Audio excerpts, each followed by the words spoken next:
to a parliamentary inquiry. She recently worked together with a local disability support service to establish Disability Law Queensland. As a director of this service, she provides legal advice to people with disability and their families.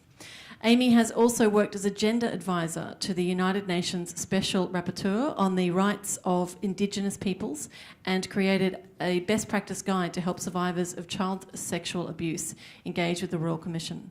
She's also worked alongside Aboriginal and Torres Strait Islander women to improve their ability to access justice.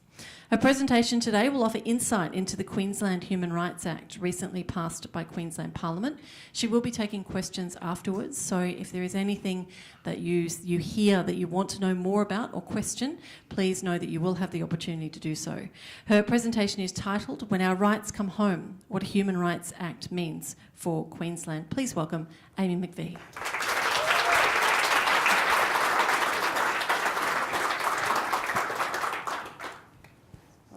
I've got too many papers here.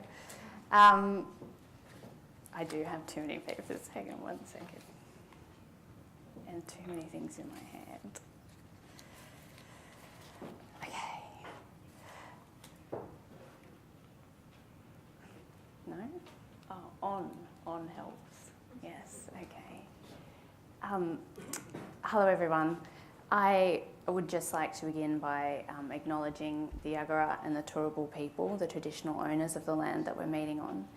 And I would absolutely just like to acknowledge and thank Derek for this morning. I have so much gratitude for having that feeling of being centred here, aware of the place that we're meeting on and aware of the important places that are all around us. And Derek did such a wonderful job of doing that for us today. I'm going to be talking about Queensland's Human Rights Act today, and I wanted to begin by talking about what the preamble says and acknowledging that although human rights have significance for all of us, they have particular significance for Queensland's Aboriginal and Torres Strait Islander people. And I really want to acknowledge that the right to self-determination is a very important human right for Aboriginal people and Torres Strait Islander people. The Minister, Leanne Enoch, made a wonderful speech during the debate on the second reading speech of the Human Rights Bill. And I really commend her speech to you as a really good and heartfelt explanation of why a Human Rights Act, why proper human rights protections are particularly important to Aboriginal and Torres Strait Islander people in Queensland. I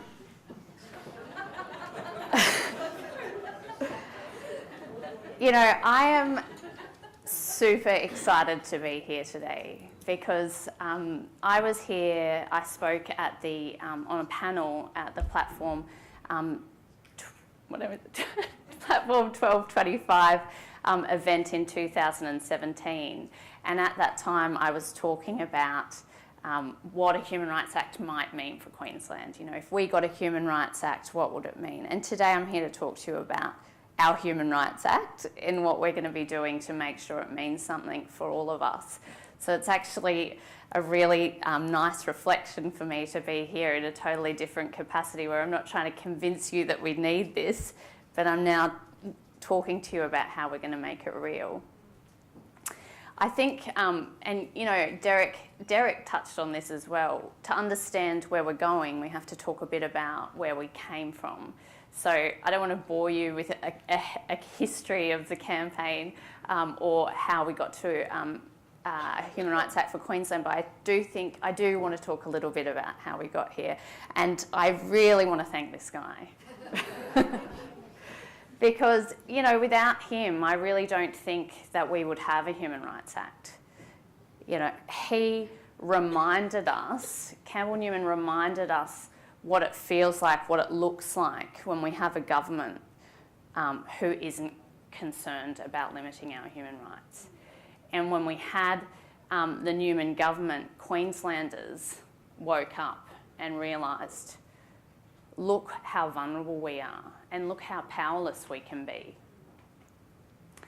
at that time, and this isn't a direct quote, but at that time we had Peter Wellington was the independent member for Nicklin, and as Campbell Newman's government was pushing through, legislation in the middle of the night that was seriously limiting our human rights, without an opportunity for us as a community to engage with whether that was an okay thing for our government to be doing. Peter Wellington was saying things like, Queensland needs a Human Rights Act. We need a system whereby if a government wants to limit Queenslanders' human rights, the community needs to know about it, and we need to have a system to actually scrutinise those laws. And so he was saying that at the time, I think just trying to highlight the lack of human rights protections that we had, not thinking that he was beginning a movement for better human rights protections. Because I don't think any of us saw the 2015 election result coming. We had Campbell Newman's government removed and a minority Labor government elected. And as luck would have it, they needed Peter Wellington's support to form government. And so in the letters of exchange that set out the Palaszczuk government's agreement with him, there was a little promise that the Palaszczuk government gave to looking at the issue of a Human Rights Act. So they didn't promise to introduce a Human Rights Act. They said that they would look at the issue and that they would publish a paper about it. So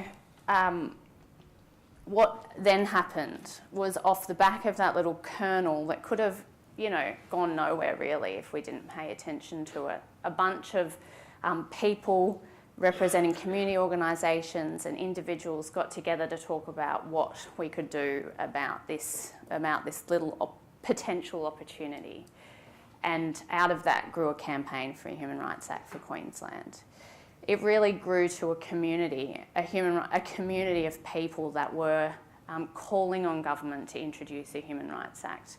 We were a coalition of over 40 community organisations and thousands of Queenslanders who were committed to the issue because they had either themselves experienced human rights issues here in Queensland, or they had worked alongside or worked with people that experienced those issues. And for me personally, the reason I was so committed to this campaign was that as a lawyer, I had seen plenty of cases where I thought, if only we had a Human Rights Act, this would have been different.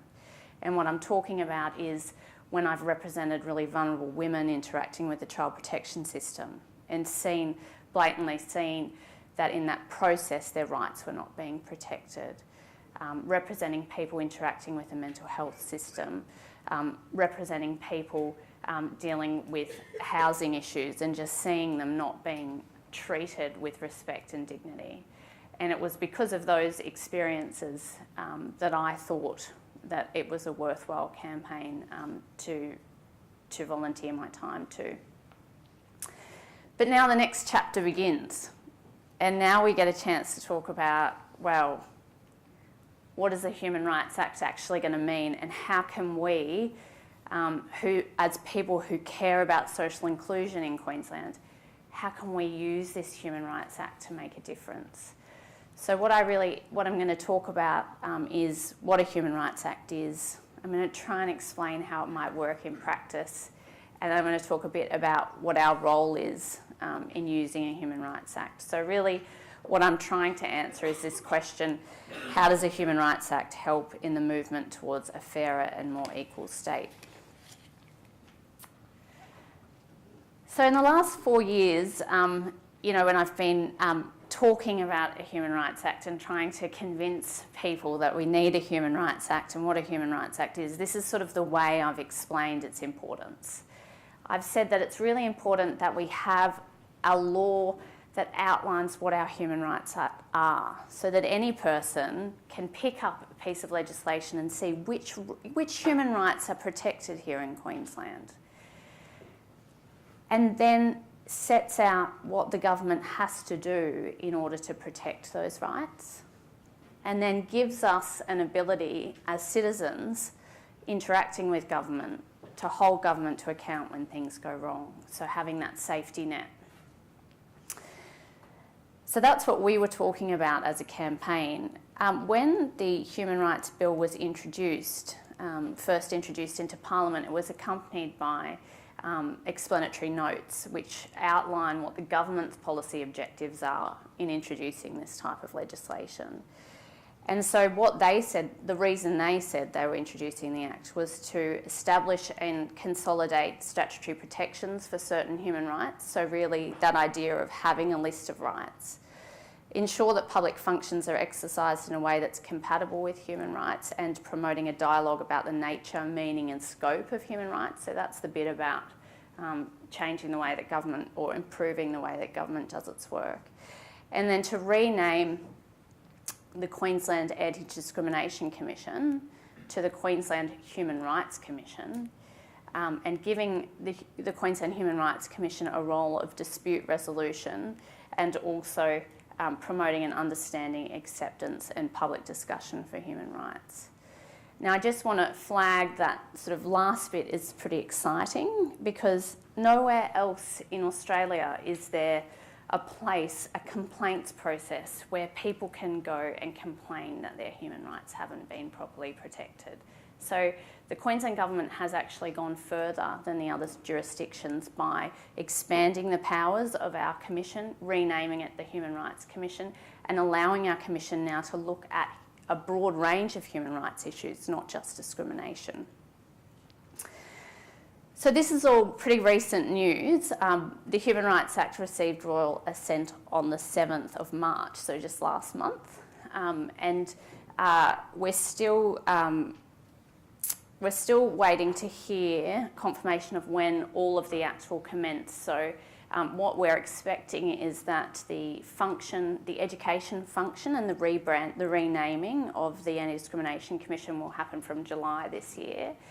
And then the obligations on public authorities will start from January next year. So that means that after January, from January next year, government authorities have an obligation to act compatibly with the Human Rights Act, and when they don't, we have an ability to make complaints to Queensland's Human Rights Commission, or to assist people to make those complaints. So the first thing So the first thing I was talking about is having this place where we can go, where we can look at, okay, what are our human rights? You know, what human rights are protected here in Queensland? And if you have a look at this list of the 23 rights that are protected in our Act, I think you'd probably agree with me that this really is a statement of our values. There's nothing particularly contentious about this list of rights, is there? It's things that we probably already thought were protected in law. And that's because they all really come from international human rights law. And so most of them come from the International Covenant on Civil and Political Rights. We've got 2 economic, social, cultural rights, which are the right to education and the right to health services. And then we've got one right, the property right that comes from the United Nations Declaration on Human Rights. And also we have a special, we have an explicit recognition of the distinct cultural rights of Aboriginal and Torres Strait Islander people. It's really, exciting to see the protection of, in particular, education and health rights, because these rights are not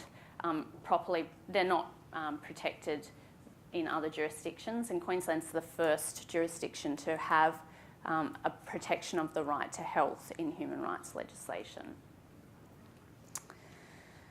So once we look at the rights, we then have to say, okay, so what's the government's obligation in relation to these rights?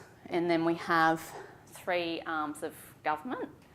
So when it comes to Parliament, that's our law-making function. You know, so Parliament's introducing new laws, and those laws have to be accompanied by a statement that explains that if our rights are going to be limited, why that's justified.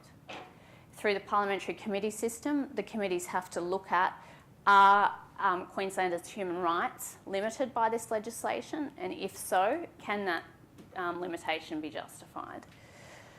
The courts are required to interpret legislation consistently with human rights. And then the executive, which is really the point at which most of us will interact with a human rights legislation, is required to make decisions consistently with human rights, and their actions need to be consistent with human rights. So by the executive, what I'm talking about here is a public entity. A public entity is either a government agency or a non-government agency performing a public function. So who reckons they work for a public entity? Okay, so there might be more than that, because you might be thinking of a public entity in terms of a government department, but it's actually wider than that. So because of that, because it's really where I think we can make an impact is in this space of interacting with government agencies and organisations performing a public function. And so what I wanted to do is really explain to you how that might work. So this sort of 5-step process that I've outlined here is trying to explain how we work out whether we've got a human rights complaint. And so the first step is to think about what the action or decision we're talking about is. So for it to be caught by the Human Rights Act, it has to be that it was an action or a decision made by a public entity. Now, a public entity is going to include your government agencies, which is what you would all expect, but also non-government organisations performing a public function. Now, that's because human rights really are about regulating our relationship with the state. So it's about us as people and an agreement between us and the government about what's non-negotiable, like where they can't take our rights away or where we need to have a proper conversation if they're going to limit our rights. So it's about that relationship, right, between us and the government. And so for Human Rights Act to apply, we've got to be thinking, is it a public authority making the decision? So if it's our neighbour, or if it's the real estate agent, or if it's a shop, it's serving us our coffee. No, they're not caught by the Human Rights Act. This is about our relationship with government. And the reason that we have non-government agencies covered by the Act is to reflect that these days government delivers services through not-for-profit organisations and private companies. And so they can't opt out of their human rights obligations by contracting out to other bodies. So once you're a body delivering services of a public nature, then you're caught by the legislation. The Act does include a non-exhaustive list of public functions, and relevantly, it does include a housing service provided by a funded provider or the state under the Housing Act. Okay? So say we're thinking about an action or a decision made by a housing provider or Department of Housing. We go, okay, this is within scope. The next step we have to look at is, have our human rights been touched? Okay? Has this decision or action touched on our human rights? So if we think about housing, like decisions to do with eviction or terminating a lease or informing the way that housing is provided, can anyone give me an idea of which rights might be touched on?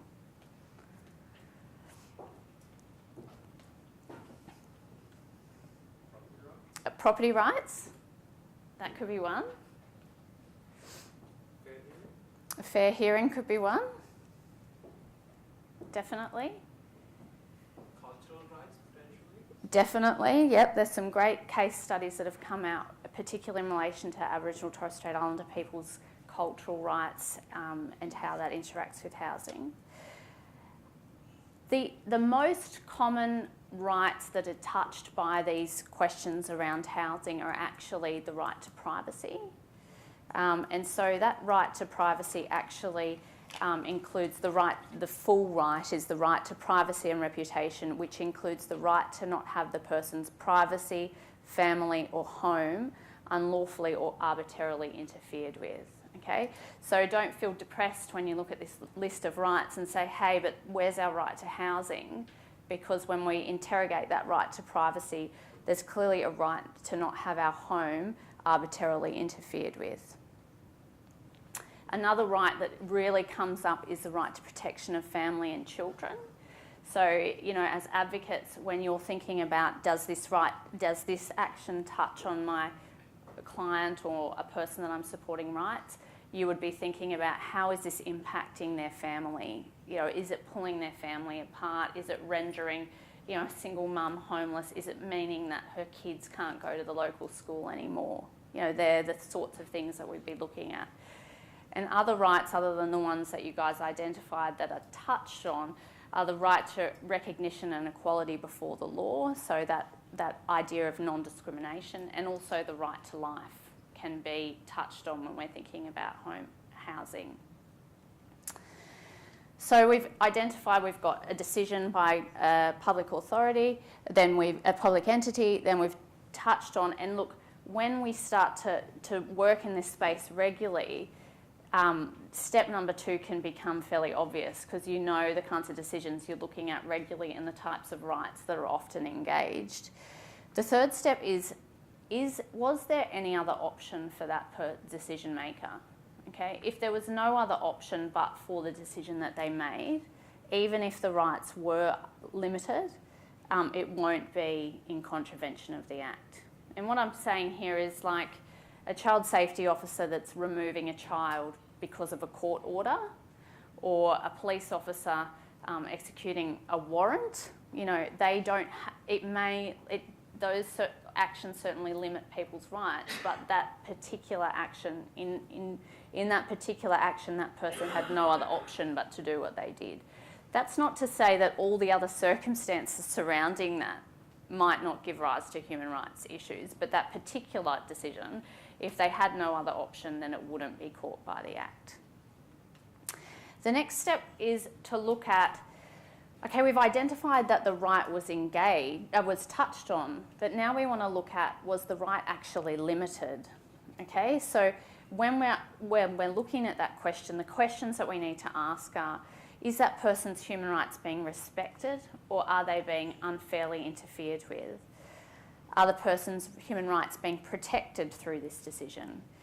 And can a person fully exercise their human rights when this decision's been made? If we answer no to those questions, we can say, okay, here we have a situation where someone's rights have been limited.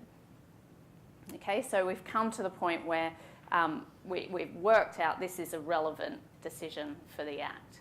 The final step, though, is to work out, can that limitation be justified? Okay, so this is the kind of, when we apply a human rights framework, we don't stop at has this action limited someone's human rights. We have to look at whether it's justified. And that's consistent with international human rights law. Our human rights are not absolute. Many of our human rights are not absolute. Decision makers are able to consider other people's rights and also the public good when making decisions. So just because one individual's rights are limited doesn't mean that it was a wrong decision. The Act sets out a framework for working out whether we can justify a limitation. And really what it comes down to is, was there a legitimate aim when making that decision? So if we look at, for example, you know, the Vlad laws, where we had a clear limitation on our rights, like our right to freedom of association, and the government would have said, well, we've got a legitimate aim, and that's public safety. But then we have to look at, well, was that limitation reasonable and proportionate? So was there a better way to achieve that ultimate aim without limiting our rights? And certainly with the Vlad laws, you'd say, yes, there was. But with other decisions, we also need to look at, was the limitation justified? If it wasn't justified, that gives rise to a human rights complaint. And what we can do in Queensland with that complaint is we can then approach the Queensland Human Rights Commission to make a complaint. We're so lucky in Queensland, and one of the reasons we're so lucky is, that it's been a long time coming, this Human Rights Act. So, the 90s were really the time that jurisdictions were introducing human rights legislation, and it was 2004 that the Human Rights Act was introduced in the ACT, and 2006 when it was introduced in Victoria, and now we're 2019, so we've got a lot of examples to look at to work out how our Human Rights Act might be beneficial. And Victoria is a great example because our Act is very closely modelled on the Victorian Charter. There's really good, clear examples coming out of both the ACT and Victoria that show the difference that human rights legislation has made in the housing area. And so last year I was preparing to give a presentation about the potential benefit of a Human Rights Act, and an academic said to me anecdotally that she had started to sort of examine all the human rights cases, and she said, I think what I'm going to find is that housing is the area where there's been the biggest impact. So thinking about that, I rang an old colleague of mine who I used to work with at QPilch, which is now called Law Right, and he used to be the coordinator of the Homeless Persons Legal Clinic, and he'd gone from that job down to Victoria to work basically coordinating the same program in Victoria. So he was a great sort of place to talk about what's the change, like what can you see, a jurisdiction without human rights legislation and a jurisdiction with it. And he said, Aimee, it's a game changer. He said, we've saved over 100 people from evictions this year through our service, and I put so much of that down to the existence of the Charter. And there's lots of great examples, and I'm going to give you a few, but that if you wanted more, if you go onto the campaign's website, so it's just humanrightsforqueensland.com.au, and onto the resources tab, we've got fact sheets that show examples around all kinds of themes, including housing. But as some examples, two that sort of grabbed me in terms of evictions, there was a young man in Victoria where his house was threatened to be possessed by the Office of Housing following the death of his partner. The tenancy agreement was in his partner's name. He applied to have the tenancy transferred into his own name. That was rejected. He appealed that decision using the Charter, saying that the department had an obligation to take into consideration his personal circumstances and the hardship that he was suffering. And the matter ended up being settled without having to proceed down the legal route. And in the end, the department found him an alternative place to live. In the ACT, a similar example, there was a young mum living with her children and her mother. The tenancy agreement was in her mother's name. Her mother died. The department tried to evict her, and she relied on her right to family to argue that the decision was not compatible with the ACT Human Rights Act because her children were settled in the local community and attending the local school, and she successfully argued that case, and it meant that she could stay in the house that they were living in. The Charter's also been used really effectively, for broader systemic change. So just two case studies. The Homeless Persons Legal Clinic launched a big public campaign against some laws that the Victorian government were passing a few years ago that criminalised sleeping in cars.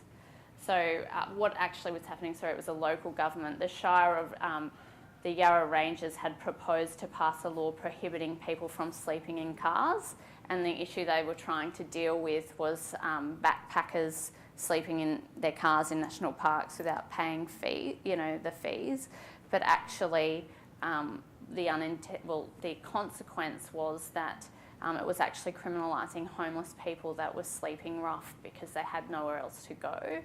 And the homeless person's legal clinic did a big campaign relying on the rights to freedom of movement, right to life, right to security and liberty. And the campaign was successful in having the laws redrafted and the development of implementation guidelines to deal with that unintended consequence where homeless people were being potentially targeted.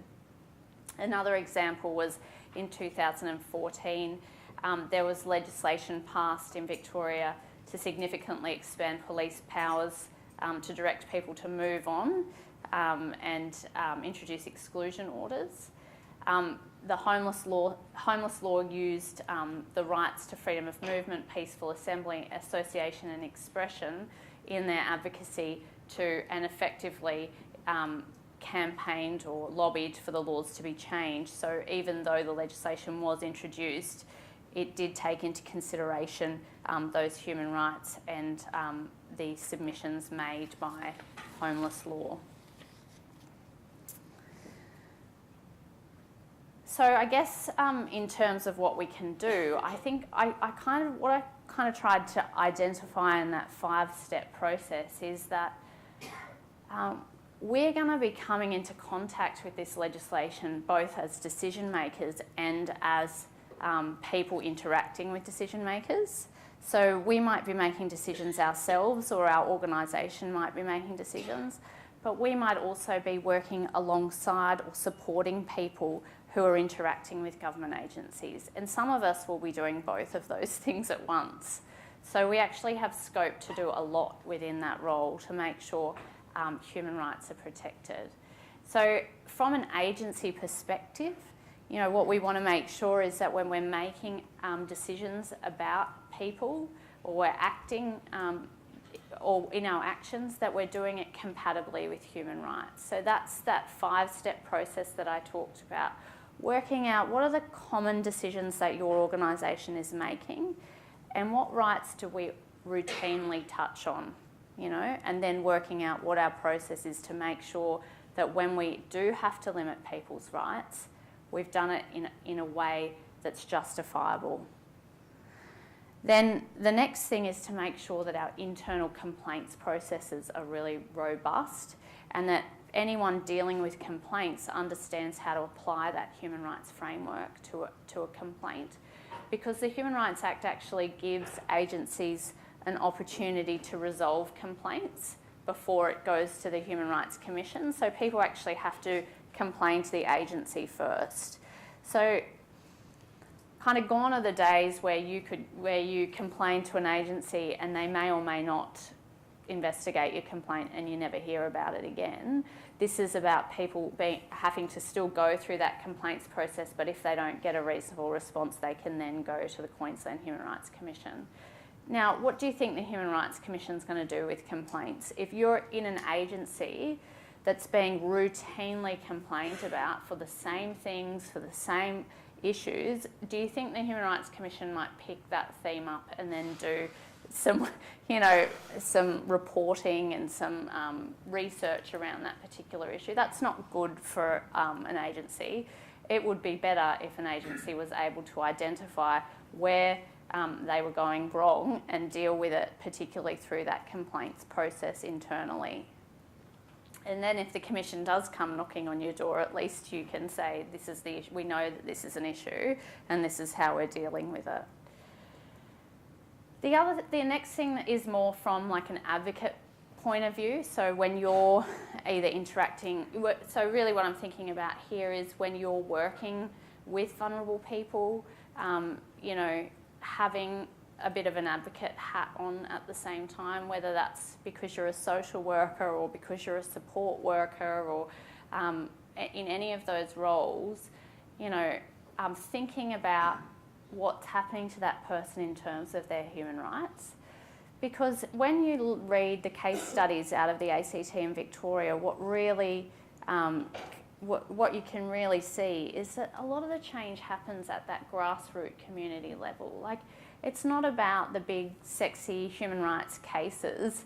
It's about the stuff that just, you know, like Eleanor Roosevelt said, it's about the stuff that's happening in the small places. And we're the ones that can make sure that there's change in those small places. So one of the stories that I love from Victoria was a woman who had a disability, who was living in supported accommodation with a bunch of other people, and she had been showered in full view of everybody else. Her support worker was her advocate, who said she has a right to privacy. She deserves a shower curtain, you know, and so that person was able to get that change for the person that they were supporting without having to go through a legal process, without it becoming complicated.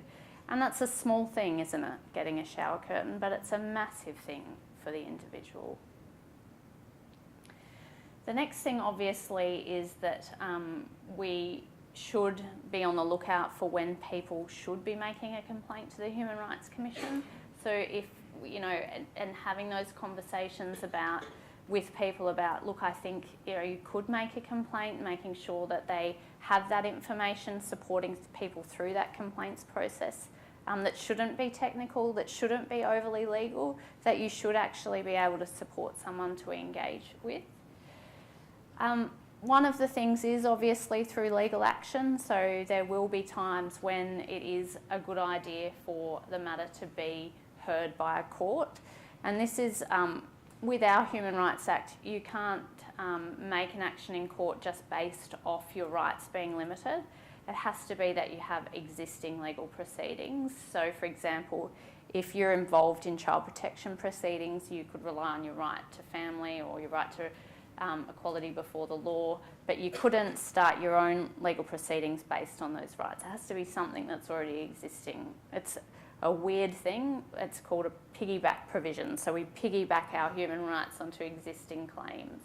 One way that it does work is in judicial review. So that's when we're challenging government decision making on the basis that it's unlawful. Then we can attach our human rights arguments to that. And so I'd say, you know, if you're thinking this is really fundamental, this is serious stuff, this is, or, you know, and they're already involved in a legal proceeding, or it looks like a legal matter, I would be trying to get legal advice for that person. And the other thing that I really hope that we're going to be good at and is collecting what we do. You know, starting to document what we do with our Human Rights Act. So if you are an agency, documenting the changes in your policies and procedures because of human rights legislation, the improvements you've made because of the human rights legislation, or the people whose lives are changed and helped in those, you know, in those small but so significant ways, because our human rights legislation is going to be reviewed in 2023. You know, the government's going to look at it again to see whether, you know, how it's working, whether it could be strengthened. You know, who knows who our governments are going to be ongoing. We need to build a really cohesive, strong human rights community here in Queensland that is able to go in and bat for our Human Rights Act when the time comes when it will be under threat again. Thank you. Aimee McVeigh. Stay there, Aimee.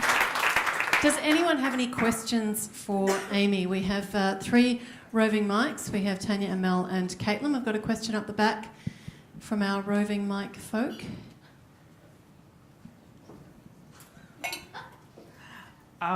Just a question for you. Do you think having different human rights acts in each state is beneficial? Yeah, definitely, because so we need human rights legislation ideally for all jurisdictions, so every state and then federally. Yeah. So we need legislation that regulates our state governments and then our federal government. Yeah. Good question. Do we have any other? And I should say there is a very beginning of a campaign for a National Human Rights Act.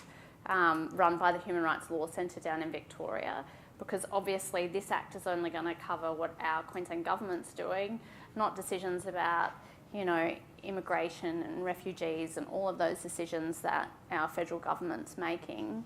And so we need proper human rights protections at a federal level too. Yeah. We had a question down here. Hi, Amy. One question that I think a lot of people ask and issues that they raise is freedom of speech. We've Yeah. seen a lot of people use the human right of freedom of speech, and we did talk about human rights not being absolute. I was wondering if you could give everyone some pointers on how we respond to people that are claiming, I have my freedom of speech to say what I want to say, noting that those human rights aren't necessarily absolute. Yeah, that's right. And it's all about, thank you, Melissa, it's all about that balancing act. So, sure, freedom of expression is so important in a democracy. You know, that is one of our fundamental freedoms, one of the values that we all, will fight for.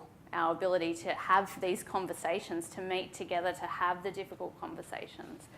But that does not mean that we then have a right to be racist and engage in behaviour that then tramples all over the human rights of other people.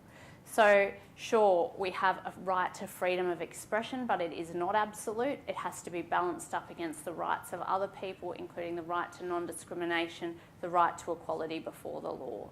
And so that is a complete misunderstanding of human rights when people think that their rights are absolute and that that there's no way of limiting them. There is a way of limiting them, and that's when we have to think about how our rights interfere with or butt up against other people's rights, and also, is there a bigger public policy issue that needs to be addressed, and because of that, is it justified to limit some of our individual rights?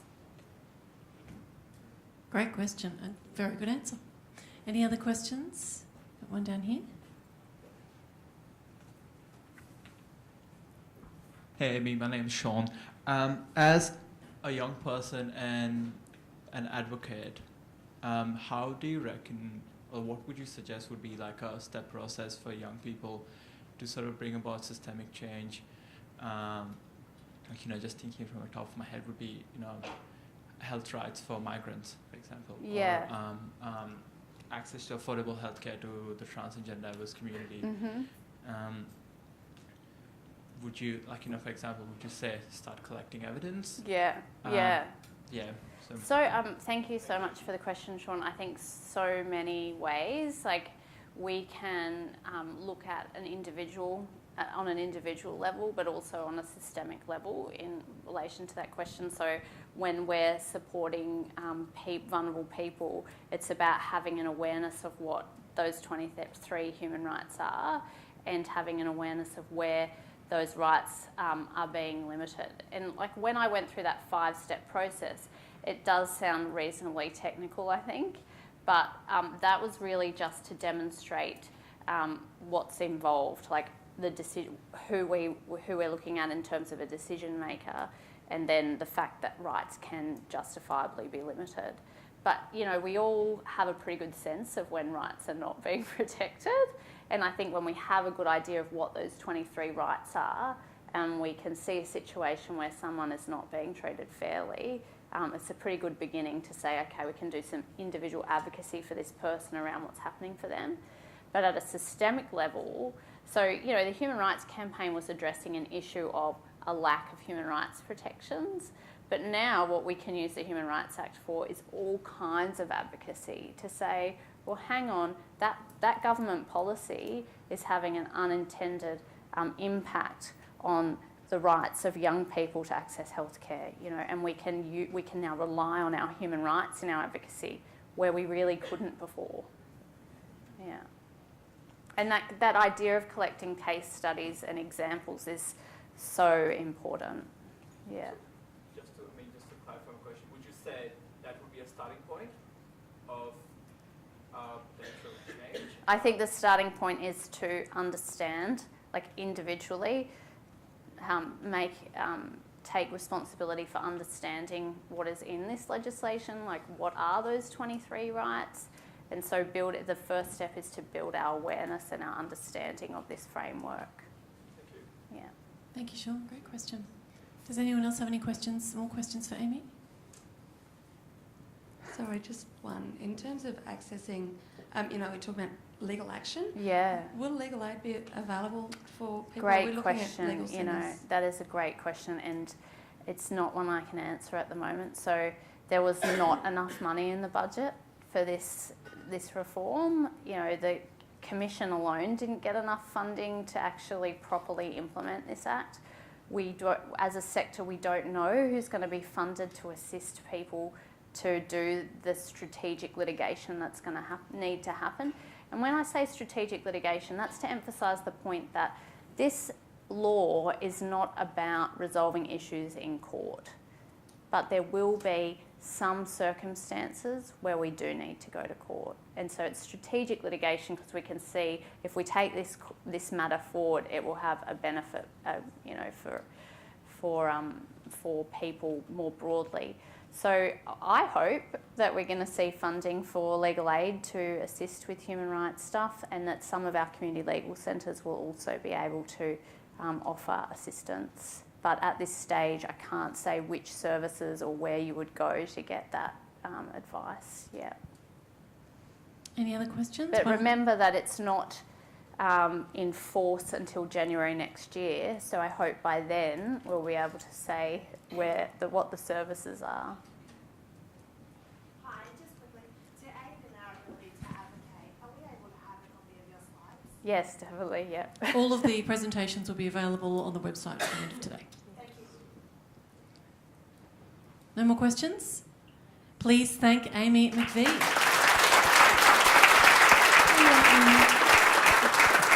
Give you more things to carry. Yes. It's interesting hearing about expression and the right to speak your mind. I'm a professional stand-up comic, and there's a lot of conversation around being politically correct. Is it killing comedy? And one of my good friends, Kirsty Wiebeck, said the best thing I've heard about that, which is just don't be a jerk. Don't say something that's going to make someone feel small. There's your freedom of expression. Now, before we bring up our next guest, I would like you for a moment just to stand. It's not an official thing, it's a blood flow thing. You've been sitting for a while. Have a stand, have a stretch.